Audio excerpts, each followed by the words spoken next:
Ministério Público Eleitoral abre investigações para apurar abuso do poder econômico e político contra o prefeito do município de Cascavel, Tiago Ribeiro, nas eleições de 2020. As informações chegam agora com o repórter Ednardo Lemos. A mesma novela do passado volta no Vale a Pena Ver de novo, agora com o denunciador do passado sendo denunciado, Tiago Ribeiro, atual prefeito de Cascavel.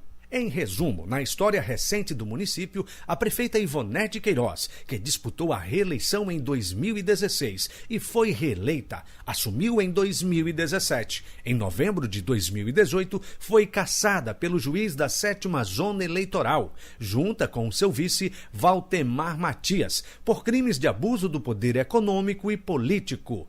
O fato é que houve novas eleições. Tiago Ribeiro foi eleito em 5 de maio de 2019 em eleições suplementares. Foi reeleito em 2020. Hoje, Tiago Ribeiro, prefeito, é o que vai ter que se defender das denúncias oferecidas pela coligação Cascavel Compromisso de Todos do candidato derrotado Zé de Lima, do PDT, por supostos crimes de abuso de poder econômico e político. Segundo o denunciante, o prefeito Tiago havia fracionado obras de pavimentação urbana com finalidade eleitoreira. E a informação foi materializada em um áudio, onde o prefeito ordenou que fosse pavimentada apenas em frente à casa das pessoas. Diante disso, o Ministério Público acatou a denúncia e que os denunciados fracionaram obras de pavimentação no município de Cascavel, visando angariar votos, o que representa abuso de poder político ou econômico nas eleições de 2020. Resta agora o prefeito Tiago Ribeiro, através de seus advogados, fazer a defesa, provar o contrário e se livrar de uma futura cassação, aonde à época, lá atrás, a prefeita Ivonete Queiroz não conseguiu se livrar. Direto da Agora FM de Cascavel, Ednardo Lemos para o Jornal Alerta Geral. O curioso nisso tudo, Luzenor, é que o Tiago Ribeiro, atual prefeito que reeleito, né, nas eleições de 2020, assumiu lá atrás, em 2019, quando caiu em desgraça a então prefeita, a Ivonete Queiroz. Ela que havia exatamente enfrentado problemas, Luzenor, por ter denúncias comprovadas de abuso de poder político, econômico lá no município de Cascavel. O Tiago assumiu com um ano, veio a eleição, se reelegeu e agora está enfrentando o mesmo tipo de denúncia. E olha, é quentinha, porque isso foi feito, essa denúncia já foi apresentada pelo candidato derrotado, Zé de Lima, em novembro do ano passado, tá? Logo ali depois das eleições. No entanto, a promotora da 7ª Zona Eleitoral do Ceará, lá no município de Cascavel, a Camila Frota Furlan, ela que é a promotora eleitoral da 7ª Zona, ela entrou com essa representação, reconhecendo o teor da denúncia e admitindo que sim, houve fracionamento de obras. Fracionamento, para deixar bem claro, é o seguinte: sabe o que fez o então candidato Tiago Ribeiro?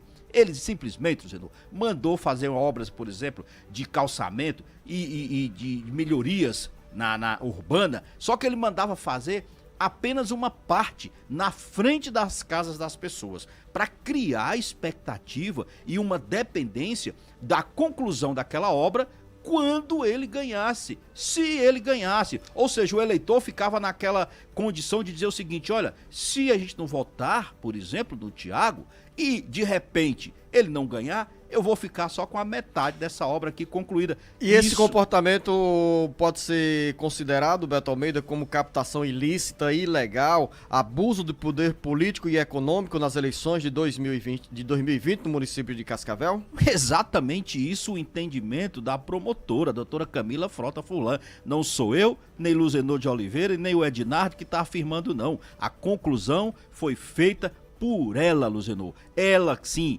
diz que houve abuso do poder político ou econômico nas eleições de 2020 praticadas pelo então candidato e agora prefeito reeleito, Tiago Ribeiro. Ele agora vai ter que se explicar. Lógico que vai ter audiências de instrução, vai ter oitivas, vão ter testemunhas que vão depor, e aí é todo um processo que vai gerar naturalmente, desgaste e muita dor de cabeça para o seu Tiago Ribeiro. Uma agenda que sai do Supremo Tribunal Federal e tem repercussão na vida de milhares de cearenses. A Raquel Tavares chega agora com a informação sobre a decisão do Supremo Tribunal Federal, que determinou que o governo federal crie em 2022 o programa de renda básica destinado a pessoas em situação de pobreza ou extrema pobreza.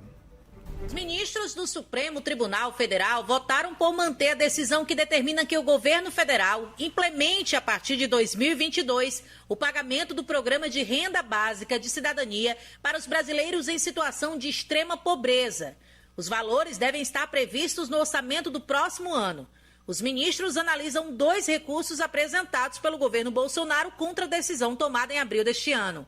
Nos recursos, a Advocacia Geral da União alegava que não seria possível cumprir a determinação por problemas de ordem fiscal e eleitoral, que proíbe a criação e ampliação de benefícios sociais pela administração pública em ano de eleições.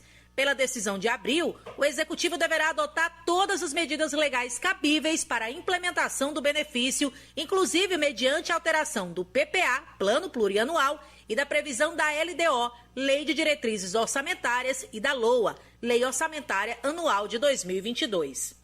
Com redação do Ceará Agora para o Alerta Geral, Raquel Tavares. Aí, Luciano, simplesmente não é uma questão de decisão se vai ou não ter um programa de transferência de renda como substituto do Bolsa Família. É definir no orçamento geral da União que é preciso ter uma renda mínima para brasileiros em extrema pobreza. É diferente. O governo não vai ter essa história de vir, vou criar o Auxílio Brasil. Não é isso. É estipulado sempre no orçamento a cada ano que a União precisa ter um programa de renda mínima, recursos para bancar a renda mínima em brasileiros em situação realmente de muitas dificuldades financeiras. E isso, naturalmente, é bom. Agora, claro, exige do governo, é por isso que o governo federal reagiu, exige planejamento, destinação de verba específica e reordenamento do que está sendo planejado de gastos na área social.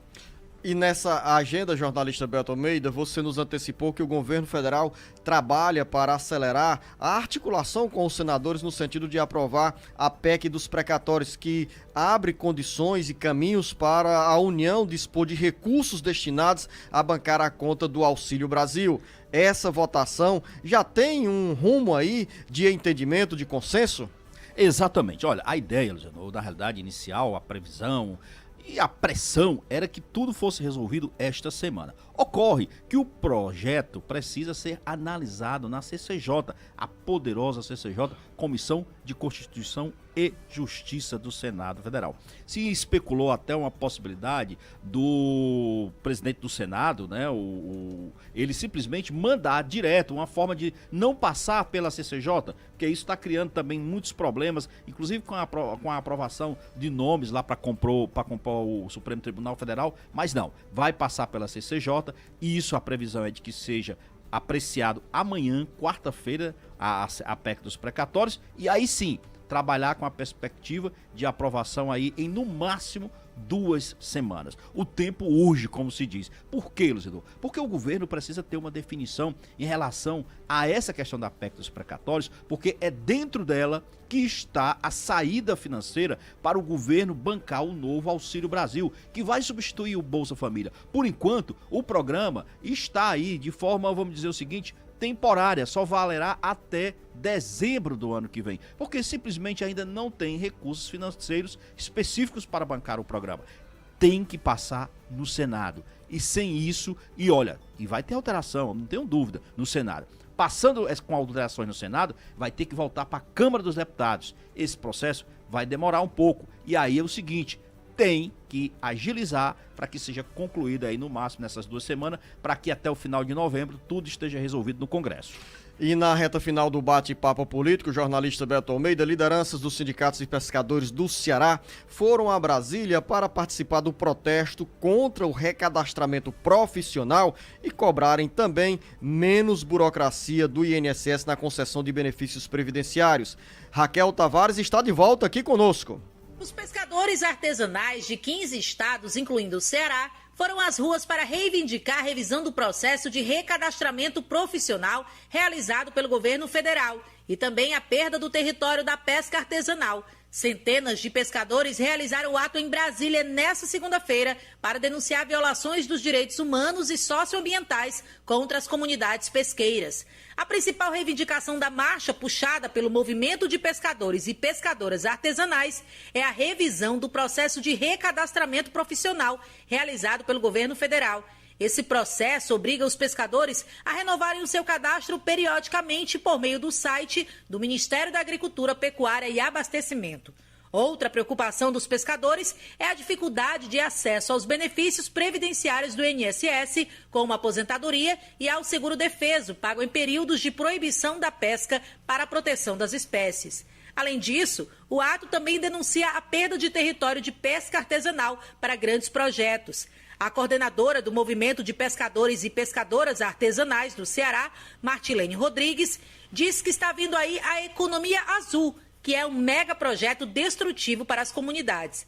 A líder sindical reforça dizendo que os pescadores estão perdendo muito. O projeto a qual a coordenadora se refere é um plano da Marinha do Brasil com o objetivo de avançar na exploração econômica de recursos da costa marinha brasileira. Com redação do Ceará Agora para o Alerta Geral, Raquel Tavares. Luciano, olha, é justo que o pescador tenha direito, de fato, a uma aposentadoria, vamos dizer assim, adiantada, né, em relação aos demais segurados do INSS. É uma profissão, o pescador que eu estou falando, o pescador artesanal, gente. Aquele que faz a pesca artesanal, a pesca de subsistência mesmo, e que vive dessa atividade. Vou citar aqui os nossos exemplos clássicos aqui do Ceará, os nossos jangadeiros. É uma atividade, Luciano, desgastante, perigosa, os raios solares, muitos deles têm problema de câncer de pele, muitos deles têm problema inclusive de catarata nos olhos. Então é uma atividade que precisa de fato ter seus benefícios assegurados. Aí eles estão reclamando aí com relação, por exemplo, à questão de ter que passar por um novo pente fino, porque infelizmente neste Brasil tem gente que tenta burlar. A gente já comentou sobre isso aqui, de pessoas que nunca pegaram numa vara de anzol na vida, Luciano, e aí tentam se aposentar como se fosse pescador artesanal. Acaba prejudicando profissionais, categorias que vivem da pesca e, por conta disso, pagam a conta. Mas eles têm todo o direito de fazer essa reivindicação. E para finalizar o nosso bate-papo político, Beto? A questão do PSDB, porque continua esse impasse, Luciano. Hoje é terça-feira. O prazo que foi estipulado, ou pelo menos pretendido por um dos pré-candidatos, aliás, um dos candidatos nas prévias do PSDB, que é o governador gaúcho Eduardo Leite, termina hoje. Ele diz o seguinte: olha, não faz sentido estipular uma campanha, a retomada da votação nas prévias para os filiados em mais uma semana, porque perde o sentido. Lá no domingo, o movimento era a estimativa era uma, a expectativa era uma. Com mais uma semana, a coisa muda completamente. Então, o PSDB já tomou uma decisão. Diz que até domingo conclui esse processo, independente desse aplicativo ficar pronto ou não. Há até a possibilidade de votar nos estados, independente do aplicativo, seja utilizando o voto em papel, seja utilizando um voto de urna eletrônica nos acordos com os TREs locais. São coisas que estão sendo discutidas porque até hoje, Luciano, nesse momento que nós estamos falando, a Fundação da Universidade Federal do Rio Grande do Sul, que elaborou e desenvolveu o aplicativo, ainda não apresentou as justificativas técnicas para os problemas apresentados. Isso mergulhou os tucanos numa crise ainda maior, com críticas vindo de todos os lados, e aí a gente já sabe, quem paga o pato nesse caso aí é o partido e o próprio presidente da sigla, Bruno Araújo. Final da nossa conversa aqui, a você ouvinte internauta, a você jornalista Beto Almeida, uma boa terça-feira, um grande abraço. Um grande abraço, uma boa terça-feira a todos. O Ceará, Brasil e mundo ligados no jornal Alerta Geral.